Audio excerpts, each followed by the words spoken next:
ऐसा अन्न वैसा मन, ये कहावत तो बड़ी आम है, परंतु इसका अर्थ बड़ा खास है। तो इस आम कहावत का खास अर्थ बड़े सरल शब्दों में आपको समझाता हूँ। एक बार एक ऋषि के मन में इच्छा हुई ये जानने की कि सभी व्यक्ति गंगा में जाकर अपने पाप धो लेते हैं, तो इसका अर्थ यह हुआ कि गंगा पापी हो गई।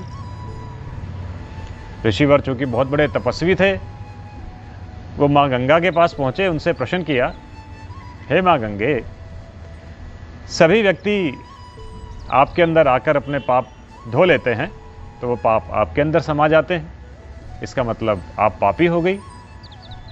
गंगा जी कहती है, ना, मैं अपने पाप कुछ नहीं रखती, मैं तो अपना सारा जल जाकर सागर को समर्पित कर देती हूँ, तो मेरे तो सारे पाप सागर में चले गए। ऋषिवर अब सागर के पास पहुँच गए। हे सागर, माँ गंगा का कहना है कि जो भी व्यक्ति अपने पाप गंगा में धोते हैं, वो पाप गंगा जी सागर में समा देती हैं, तो इसका मतलब आप पापी हो गए।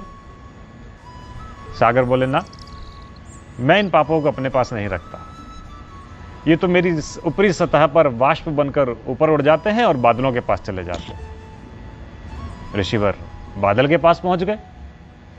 हे बादल, व्यक्ति अपने पाप गंगा में धोता है, गंगा उन पापों को सागर में समाहित कर देती है और सागर वाष्प बन के जल आपके पास भेज देता है, तो आप पापी हो गए।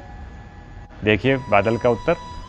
बादल कहते, ना, मैंने अपने पास कुछ नहीं रखा, जो वाष्प में पाप उड़कर मेरे पास आए, मैंने तो जल बनाकर वर्षा के रूप में वापस धरती पर भेज दिया।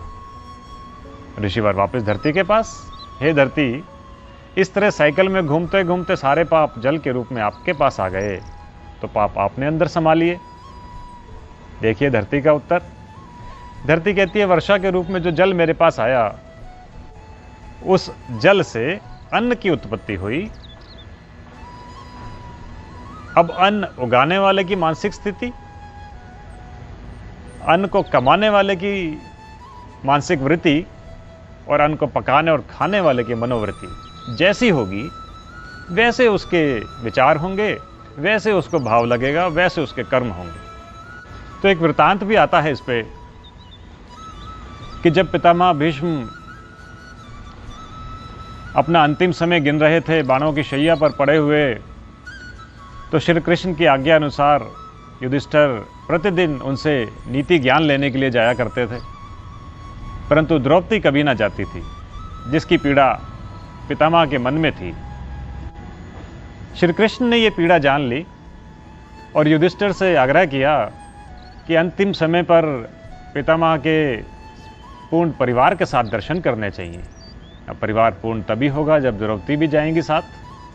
तो द्रौपदी साथ गई मजबूरन, और पितामह जब सबको ज्ञान देने लगे तो द्रौपदी बेमाने मन से सुनती रही, और कुछ समय के बाद उन्हें हंसी आ गई। पितामह ने हंसी का कारण पूछा द्रौपदी से, तो द्रौपदी ने टालना चाहा। पितामह ने द्रौपदी से कहा, पूछ लीजिए, आपके प्रश्न का उत्तर देकर मेरे मन को शांति मिलेगी। तो द्रौपदी ने कहा, यदि आप इतने ही बड़े ज्ञानी हैं, इतने ही बड़े नीतिवान हैं, तो उस समय आपका ज्ञान और नीति कहाँ गई थी जब भरी सभा में मुझे निर्वस्त्र किया जा रहा था। पितामह ने कहा, द्रौपदी, मुझे आपसे इसी प्रश्न की अपेक्षा थी, क्योंकि उस समय मैं दुर्योधन का अन्न खा रहा था, तो जैसा अन्न वैसा मन, अधर्मी का अन्न खाकर मुझे धर्म का साथ देने की हिम्मत ही ना हुई। तो देखिए कितने सरल शब्दों में जैसा अन्न वैसा मन की कहावत को हमने समझा कि जो हम इस संसार को दे रहे हैं वही लौट कर हमारे पास आ रहा है। तो जब ये तय है कि जो दिया है वो लौट कर आना है, तो क्यों ना वो दें जो हम अपने लिए चाहते हैं, जो हम शुभ चाहते हैं, वही बातें जो हमारे लिए शुभ है। सबके लिए अच्छा सोचें, सबके लिए अच्छा करें, सबको दिल से दुआएं दें और सबसे दिल से दुआएं प्राप्त करें। तो इसी तरह कुछ आम बातों का खास मतलब जानने के लिए चैनल को सब्सक्राइब करें, वीडियो को शेयर करें। Thank you. ओम शांति।